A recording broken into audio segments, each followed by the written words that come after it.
નમસ્કાર મિત્રો, નવા વિડીયોમાં તમારું હાર્દિક સ્વાગત છે। મિત્રો, ખાસ કરીને આજે આપણે ફ્લાવરિંગ વિશે વાત કરવી છે કે જે આપણે કદાચ આમ જોઈએ તો સસ્તું જ કહેવાય, ₹1 ખર્ચો નહીં, કેમ કે ઘણા બધા ખેડૂતો મિત્રો અરે ગાયું છે પછી ગોળ હોય તો પણ આપણે એમાં સસ્તું પડે। એટલે ખાસ કરી અને આપણે ફ્લાવરિંગ વિશે કે જે ઘરે જ તમે તૈયાર કરો ફ્લાવરિંગની દવા કે મોંઘી દવાઓ છાંટવી ના પડે। જો કદાચ શક્ય ના હોય અને તમે કોઈ પણ સારી પ્રોડક્ટ છાંટો તો અલગ વાત છે, પણ જો શક્ય હોય તો આ પ્રોડક્ટનો ઉપયોગ તમે કરો કે જે આપણે ઘરે જ બનાવી હોઈએ તો તમારે માટે બહુ સારું છે મિત્રો। તો સૌથી પહેલા વાત કરીએ તો કઈ રીતના આપણે આ ફ્લાવરિંગની દવા કરવાની। તો મિત્રો, દૂધ અને ગોળ અને ગૌમૂત્ર આ ત્રણનો ઉપયોગ કરશો એટલે તમારે ફ્લાવરિંગમાં બહુ સારું રિઝલ્ટ મળશે, જે આપણે ખુદે ઉપયોગ કર્યો। અને આમ તો મારા ઘણા બધા ખેડૂત મિત્રોને મળવાનું થાય, જે આપણે યુવા ખેડૂત મિત્રો હોય એને, અને એની કદાચ આપણે ઓર્ગેનિક નથી કરતા પણ જે કેમિકલ વાળું કરે છે તો એને પણ પૂછ્યું કે તમે દૂધ ગોળનો ઉપયોગ કર્યો તો તમને કેવું રિઝલ્ટ મળ્યું છે, તો એમ કે છે અમને બહુ સારું રિઝલ્ટ મળ્યું। કેમ કે આપણે કોઈ ડાયરેક્ટ ખેડૂતને હિટમાં જ આપણે વિડીયો ઉતારીએ છીએ, એ આપણી ચેનલનું ખાસ કરીને લક્ષ્ય છે કે ખેડૂતને ખોટું ના થાય અને ખેડૂતને કામ આવે એવી જ માહિતી આપણે આપવાની। યુટ્યુબમાં તો ભલે વિડીયો મૂકો કે ના મૂકો એ કંઈ ફરક ના પડે, કેમ કે યુટ્યુબ તો એવું પ્લેટફોર્મ છે કે ત્યાં ખેડૂત વધારે સક્રિય હોય અને ખેડૂત સુધી જલ્દી માહિતી પહોંચે। એટલે મિત્રો, ખાસ કરી અને એ જ કહેવાનું કે આપણે દૂધ ગોળ છે એનું બહુ સારું રિઝલ્ટ આવે છે જેની અંદર ફ્લાવરિંગની અંદર। તો આ દૂધ ગોળ છે એને કઈ રીતના ઉપયોગ કરવાનો એના માટેનો વિડીયો છે, એટલે મિત્રો વિડીયો આખો જોજો જેથી કરી પૂરી માહિતી તમને મળી જાય। અને અત્યારે તો શિયાળુ પાકની અંદર ઘણા બધા ખેડૂત મિત્રોએ વાવેતર ચણા, ધાણા, જીરું અને રાજમાં આવા પાકોનું ઘણી જગ્યાએ વાવેતર કર્યું છે।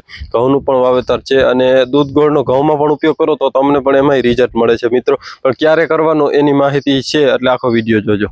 તો મિત્રો, હવે જો વાત કરીએ તો દૂધ ગોળનો ઉપયોગ છે એ તમે ગમે ત્યારે કરી શકો છો, એનાથી કોઈ આડઅસર થતી નથી।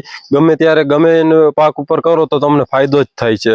એનું કારણ કે જ્યારે ફ્લાવરિંગનો સમય હોય, કોઈ પણ ચણા છે, ધાણા છે, જેમાં અત્યારે તો ધાણાની અંદર, ચણાની અંદર ફ્લાવરિંગનો સમય ખૂબ ચાલુ રહ્યો છે અત્યારે, તો મિત્રો એમાં કઈ રીતના સ્પ્રે કરવાનો તમારે કે જ્યારે ફ્લાવરિંગ દેખાતું હોય ત્યારેથી કરી અને પાછું જ્યાં સુધી પોપટા ભરાઈ જાય અને કોક ફ્લાવરિંગ દેખાતું હોય ત્યાં સુધી તમે સ્પ્રે કરો તો તમને બહુ સારું એમાં રિઝલ્ટ મળશે। જે માલની ચમક અને માલનો વજન આ બધું બહુ સારું થાય કે જે દૂધ ગોળનો અને ગૌમૂત્રનો ઉપયોગ કરે। તો મિત્રો, દૂધ ગોળનો પંપની અંદર કેટલો ઉપયોગ કરવાનો, તો આપણે વાત કરીએ તો 250 ml તમારે દૂધ લેવાનું છે, 100 ગ્રામ ગોળ અને 100 થી 150 ml ગૌમૂત્ર જે તાજું હોય એ, વાસી હોય તો હાલશે પણ તાજું વધારે સારું। એટલે આ તમારે એક પંપની અંદર દ્રાવણ કરી અને 15 લીટર પાણીની અંદર મિક્સ કરી અને સ્પ્રે કરવાનો। આ કોઈ પણ પાકની અંદર તમે કરી શકો છો, ઘઉં, ધાણા, જીરું, રાજમા, પછી તુવેરદાર, કોઈ પણ પાક હોય જે પાછતરી તુવેરદાર છે એમાં પણ આનું સારું રિઝલ્ટ આવે। શાકભાજી કોઈ પણ હોય એમાં, અને ખાસ કરીને કહેવાનું કે આનું બહુ સારું રિઝલ્ટ છે। ઘણા બધા ખેડૂત મિત્રો ઓર્ગેનિક નથી કરતા, એ પણ જીરાની અંદર આના 2-3 રાઉન્ડ મારે તો પણ એને સારું રિઝલ્ટ આવે છે। એટલે ખેડૂત મિત્રો, જો આ રીતના આપણે ઘરે જ તૈયાર થતી હોય એવી દવાનું વાપરશું તો આપણી જમીન ફળદ્રુપ રહેશે, અળસિયા નહીં મરે અને ખોટા ખર્ચ છે એ બચશે, અને ગાયો જે રખડે છે અત્યારે એ પણ નહીં રખડે જો આ રીતના આપણે ખેતીમાં આવીએ તો। એટલે ખાસ કરીને કહેવાનું એ કે જેમ બને એમ ગૌમૂત્ર અને આપણે દૂધ ગોળનો ઉપયોગ કરીએ, ફ્લાવરિંગમાં બેસ્ટ છે। અને તમારે કોઈ પણ પ્રશ્ન હોય તો આપણું વોટ્સએપની અંદર ગ્રુપ છે, ગ્રુપની લિંક ડિસ્ક્રિપ્શનમાં, ત્યાંથી તમે ખુદ મને પ્રશ્ન પૂછી શકો છો કોઈ પણ હોય તો જલ્દીથી ગ્રુપની અંદર જોઈન્ટ થઈ જાઓ કે જેથી કરીને ખેડૂતોને સારી માહિતી મળી શકે। અને આ વિડીયો જેમ બને એમ શેર કરજો કે જેથી કરીને ખેડૂતોને પણ સારી માહિતી મળી જાય।